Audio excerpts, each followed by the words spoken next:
ay tahay madaxweynaha mudana cabdicasiis xasan maxamed lafta gareen inaan ku taageer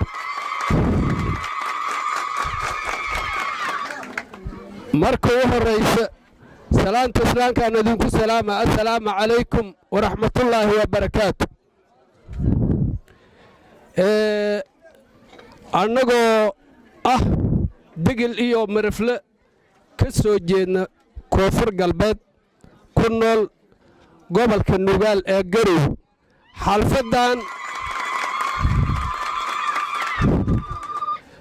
xalfaddan ujeedkeeda waxaan halkan ugu hambalyaynaynaa ducona aan ugu daraynaa madaxweynaha cabdicasiis xasan maxamed lafta gareen ilaahay inaas ku guuleeye waa ku guulaystay ilaahay inaas ku garab gala waxaan duco ahaan u raacinaynaa xilka as qaaday dhibaato badan waayay hortaagan tahay waa ognahay ilaahay inaas u fududeeye asku ceebooban dhibaatona asku gaarin dalka diinta iyo dalka iyo dadka kii nabad iyo barwaaqo ku soo daadahay cadowgana ka dafacay ilaahay inaas ka dhiga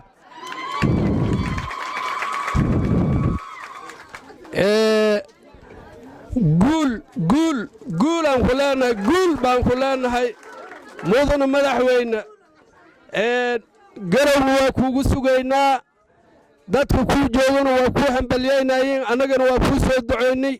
anigoo la yidhaah magaceega ugaas maxamed aadan xasan muuse ka soo jeeda degmada diisoor iyo baardheer assalaamu calaykum waraxmatullaahi wabarakaatu beesha jareer weyne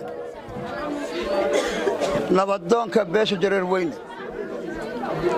waa idin salaamaya waxaan salaamayaa nabadoonyada waxaan salaamayaa culammada tahay madaxweynaha cusub maanta nagu soo siyaaday oo baydhaba ka dhashtay cabdicasiis maxamed cali oo maanta baydhaba ka dhashtay aan u hambalyaynaynaa halkaan aan joogna garow gudaheeda aan uga hambalyaynaynaa hadduu ilaahay kala noqon waxaan jecelnahay annaga waxaan jecelnahay maadaama aan isku duubannahay digil iyo maartay iyo jareer weyne ay isku duwan yihiin waxaan jecelnahay annagoo wada qabno caafimaad qabno inuu halkaan ugu yimaado annagoo caafimaad qabno inaan halkaan uga tagno xamar uga tagno baydhaba uga tagno hadduu allah weyn ka raali noqdo idinkana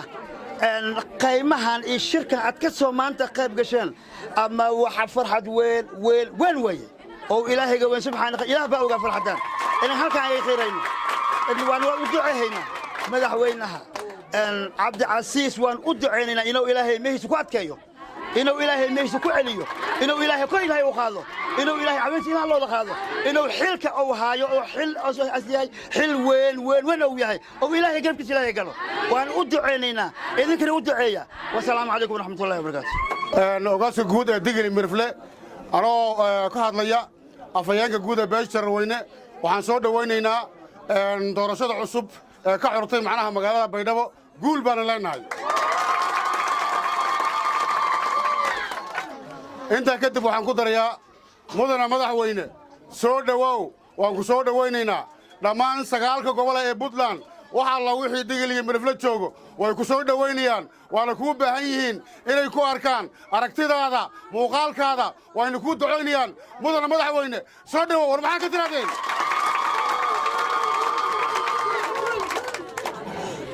waxaan u mahad celinayaa wasaaradaha ka soo qayb galay halkan saxaafadda oo nagu caawisay inay noo fududayso hawsha taageerada aan ugu muujinayno madaxweyne lafta gareen runtii waxaan ugu seexinaa halkaasi guul iyo gebagebo baan halkaas macnaha aga hambalaynaynaa waana sugaynaa inuu noo yimaado insha allah haddii ilaah yidhaahdo waxaana ka codsanaynaa maamulka oo ilaahay hadda u dhiibay inuu macnaha mataqaanaa adkeeyo inuu xilkiis ilaahay u fududeeyo inuu kuwii halkan joogay kuwa xagga jooga uu soo ogaado inuusan macnaha mataqaanaa ihin ilaahay garabkiisa ha galo ilaahay shaytaanka ka qabto cadowgaas ilaahay ka buriyo ilaahay xukuumaddiisa ha siyaadiyo ilaahay xukuumaddiisa xukuumad barakale ilaah ka dhigo allah ha u barakeeyo faataxa cabdicasiis xasan maxamed laftagareen waxaan leenahay jaalle madaxweyne dadka halkaa fadhiyo waa shacabkaada koonfur galbeed oo ku noolaa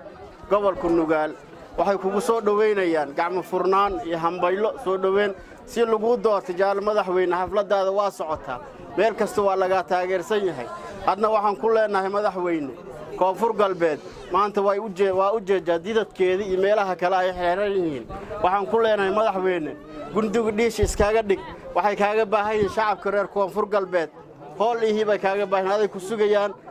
madaxweyne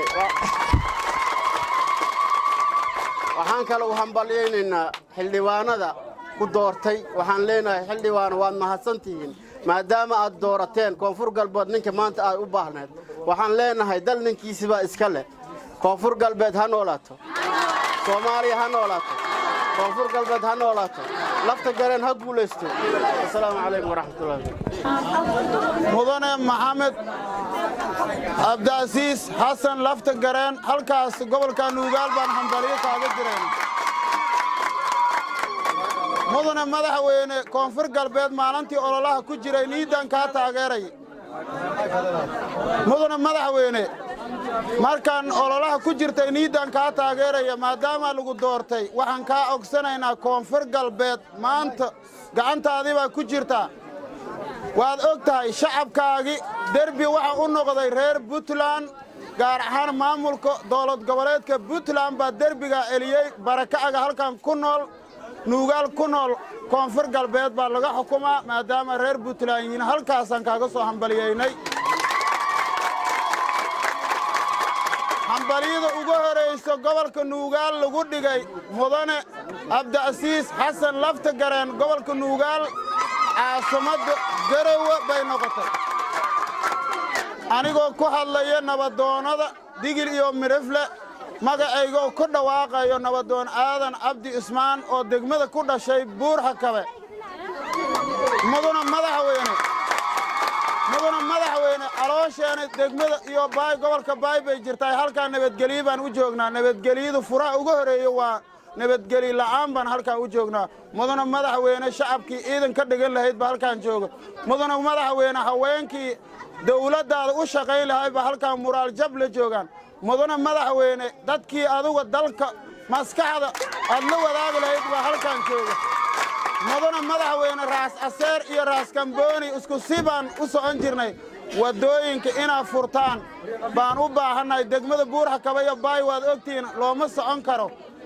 ilaahay hadduu ko waxaa naga dhigayna waad og tahay dad jeenees nooguma imaan waxaan kaa ogsanaya mudane madaxweyne amniga inaad sugto cadaaladna ummadda ka dhaqanto qabyaaladna aadan ka shaqayn ninkaana reer hibilow aadan odhan reer koonfur galbeed ma tahay baad horumar ku gaaraynaa ninkii qabyaaladu wadana har dhaco baan leeyahay lafta gareenna ha noolaato baan leeyahay mudane madaxweyne maadaama dadka afka aan kala aqoon afmaaymaayakii la hadale may waahe afka aan ka hadalow lehajaday may waahe maaya laare maayi mahatirigu maadaama maayna qiyaantay mahatiridii may waahe marwelbaba ka hadalan inay qasabahay laakiin afka may waahe muqiimka kan way afka maayta la hadal afka maayta may waahe hadda ka damba may suubiyaane dugsi iskool maayla ka barada u beesalaan sidii lan hambaliyeeyo meel walba iska soo dhawaasho kooy marka maamulka inka horeeya oo afmaaymaay ka hadala koonfur galbeed nagado qoraal usoo leh suubiyo iskoolaad furo fadaan madaxweynaha u subo haddii shirkaa ka diri madaxweynihii horena maynka do'ayane meeli usadeersi meel faylasheeni may waa shariif xasan lanli hilmaamo korme ee madaxweynageena horwa intii laka abaaldhimee madaxweynihii hore usuna may ka sogootiyaane wanaag iyo sharaf garow markii koyni hafladaan dhigni may ka ogsadaane madaxweynihii horena intii sharaf i karaami lahay asharaaftaniha ay kowga hambaliyay jirni haddin madaxweynihii kala guulaa usunanka do'ayn marka salaamintiin wabilaahi towfiiq كلام بعد جد وقعيقة وحلي يلا حريمة دار عيسى أنا كام كالله وكيل ما فضل بركة عياشة قدامي waxaan soo dhawaynaynaa munaasabadda aan maanta isugu nimi maxay ahayd tay madaxweynaha koonfur galbeed mudane cabdicasiis xasan maxamed laftagareen waxaanu leenahay waxaanu leenahay hambaliyo mar koowaad iyo mar labaad iyo mar saddexaad waxaanu leenahay hambaliyo mudane madaxweyne soo dhawow baan ku leenahay koonfur galbeed kaliya madaxweynuhu maahe waa madaxweyne Soomaaliya waa madaxweyne shacabka Soomaaliyeed oo dhan waa madaxweynahayagii waa madaxweynahoodii waa kulligayaga waxaanu leenahay soo dhawow mudane madaxweyne soo dhawow waxaanu kugu soo dhawaynaynaa Puntland oo caano iyo barwaaqo iyo subag iyo wax walba yaala waxaanu ku leenahay soo dhawow qorraxdaan ku joogsanayna banaankaan ku taagayna waxaan ku leenahay soo dhawow kii anfaca dalka iyo dadka iyo diintaba kii anfaca Allah ka dhig dalka iyo dadka iyo diintaba kii anfaca Allah ka dhig ciriiriga iyo cabsida iyo buuqa iyo shoobarha kii qaada Allah ka dhig kii ummadda Soomaaliyeed mideeya oo walaal dhab ah u noqda Allah ka dhig waxtan iyo khayr baan kuugu ducaynaynaa waxaanu ku leenahay soo dhawow kii cadaalad ka shaqeeya Allah ka dhig kii ummadda u cadaalad fala intii uu mas'uulka ka yahay iyo inta kale oo xigtada iyo dariska kii u cadaalad fala Allah ka dhig waxaanu ku leenahay soo dhawow mudane madaxweyne soo dhawow annaguna hambaliyo baan ku leenahay weenu ku jugi waanu ku dhawri waad noo imaan insha Allah bidillaahi kariim marka waxaanu ku rajaynaynaa nabad qab waxaanu ku rajaynaynaa guul waxaanu ku rajaynaynaa in Ilaahay kugu astiro xilka lagu doono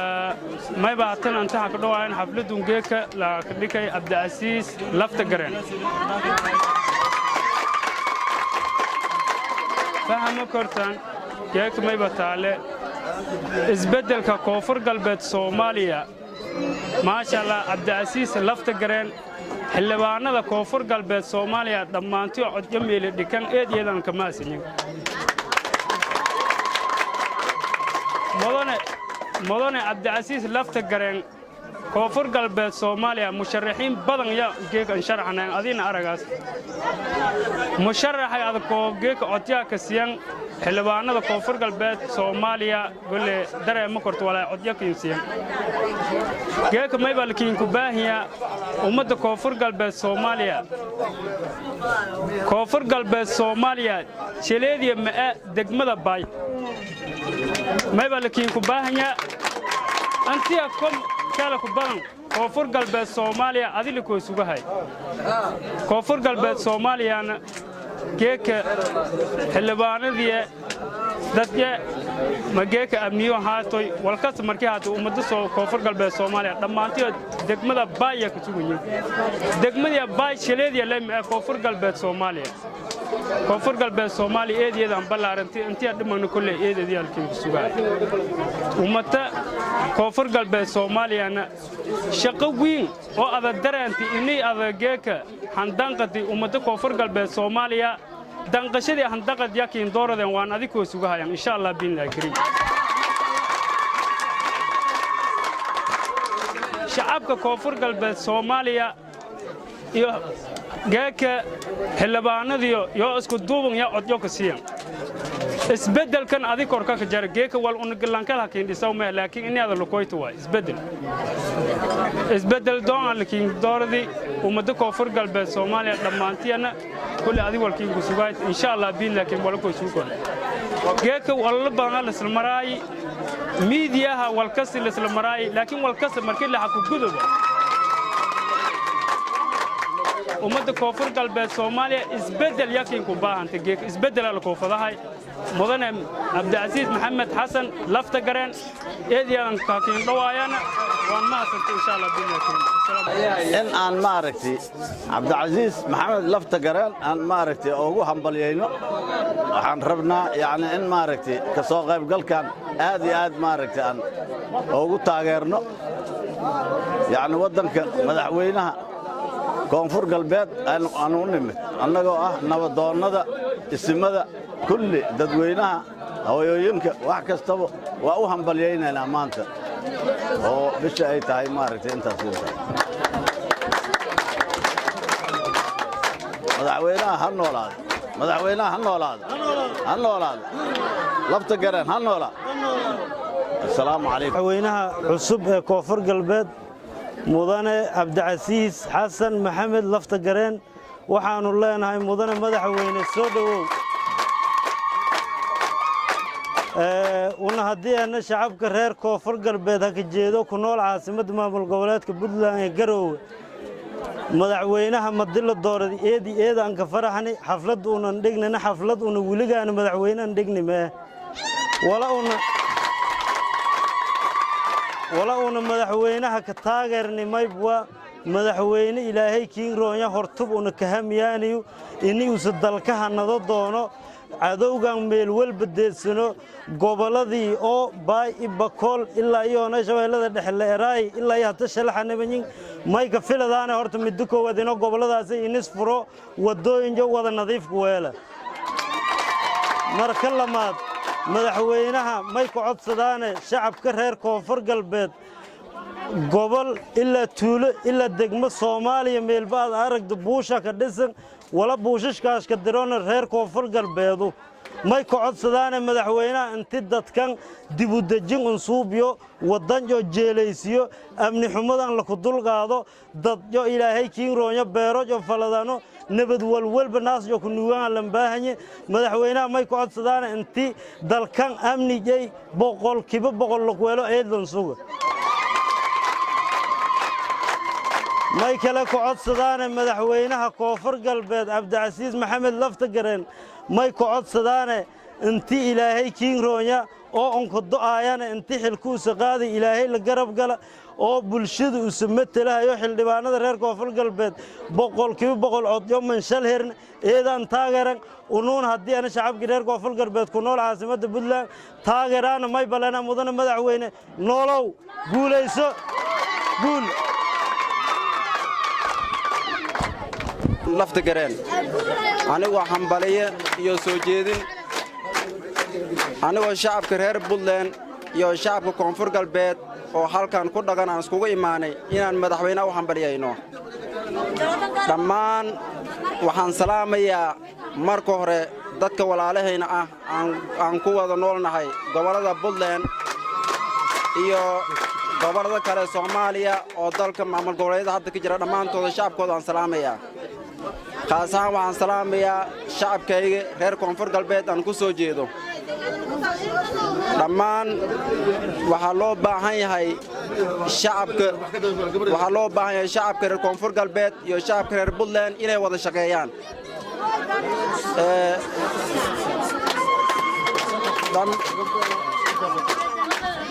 dhammaan shacabka reer koonfur galbeed iyo shacabka reer puntland inay wada shaqeeyaan id tala aan ka dhaxayn waxba ma wada wadi karaan dhammaantoodii marka inay talada ay wadaagaan wasiirada koonfur galbeed ee maamulada puntland ama jubbaland matalayo halkaas ku jira waa ina puntland ayadana qaybteeda ka siisaa wasiirada si shacabka reer koonfur galbeed ay u taageeraan gacmo weyn ay ka qaataan waxaan kaloo salaamayaa wariyaasha halkan ka soo qaybgalay oo xafladda ayagana ay halkan goobjoog ay ka yihiin iyo dhammaantoodii marti sharafka oo halkan ka soo qaybgalay nabadoonnada iyo taliyaasha ciidamada iyo amniga sugayaan booliska dhammaan haweenka iyo waan salaamayaa iyo dhallinyarta maamulka waxa dhan waan salaamayaa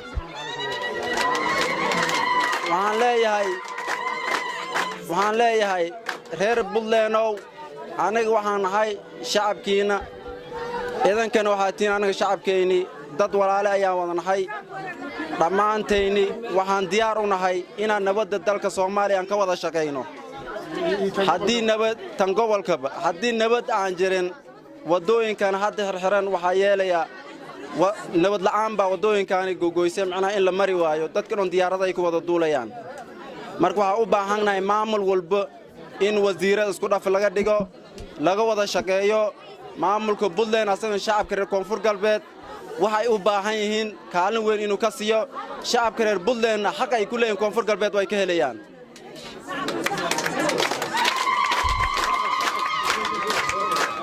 marka waxaan aad uga hambalyaynaynaa madaxweynahayna cusub laftagareen waxaan leenahay howl badan ayaa ka hor taalla shacabka reer koonfur galbeed waxaa weeye way kala duwan yihiin ra'yi kala duwan ayay kala wataan marka waxaan leeyahay isku tanaasul ha la sameeyo meel walba ay joogaan iska tanaasul hala sameeyo ha laga wada tashto aayatiinkiini dalkiini iyo dadkiini ummadda jiirka ah oo iyaalka jiirka hadda soo kacaya wali salaamay dadweynaha inta ku wada kulmay culmaada ugaasiinta salaadiinta kulli hooyooyinka dhan maamooyinka dhan salaamo 140 salaaminti teeda kale salaamo ee madaxweynaha cusub koonfur galbeed dareenkay walgeeka la siisado kor male kastay wala ku jeeday wala fadaana inta ilaahay subhanahu qaadir ka dalja iyo diintis dadya walan tari alkiiwa kiiwala ya fadaan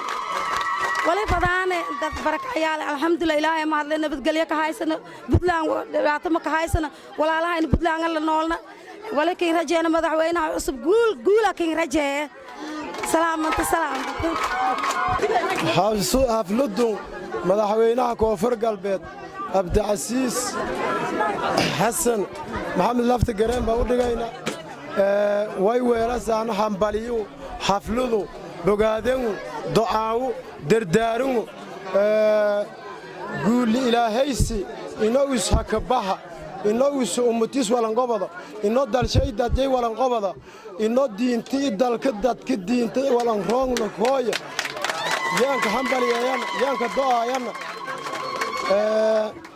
maynka do'ayane guideer maynka do'ayane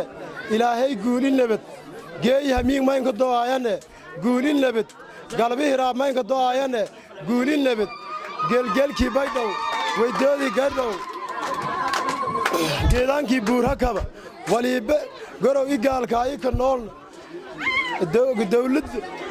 Puntland ibnabadgeli iyo caafimaad i barwaagi ka qabna maadada koowaad dawladda Puntland maynka harbaanka hambaliyayanka do'ayane doorasho nabadgelyo lan dalkii dadkii diinta banroon ilaahay ku waaqafji yaana guulaha ku bata daasiis koonfur galbeed shacabka antaan rooga shacab Puntland gacanta ka haytiyo shacab Puntland gargaar haytiyo shacab Puntland nabadgeliis haytiyo shacab Puntland hooyan naqatiyo Abdicasiisow soo dhawow dalkaaga dadkaaga diintaada kii u roonada Allah ka dhigo waa ku duceynaynaa inta mujtamaca oo dad ah oo digili mirflala ma imahatiya idna kama maqan luugad kastaan ku daraya idna kama maqan inta waa ku hambaliyeen qolo gaari kaliya miti hambaliyadan oo halka dhignay digili mirfla kaliya ma aha waa antu Soomaaliya oo dhantay Soomaali daday tahay waa lagu dhanyahay idna naga maqan waa tan waxa u sheegaya dadweynaha Soomaaliyeed baan u sheegaya hambaliyadaadu waa loo dhamaay mu'aarad iyo muhaafid waa loo dhamaay idii mu'aarad kuga ana soo dhaweey idii muhaafid ku ana soo dhaweey kii gacmo furan Allah ka dhigo kii dalkiisi dadkiis u roonada Allah ka dhigo kii ku diidi soo dhaweey kii ku doorti soo dhaweey ku roonow dadka taas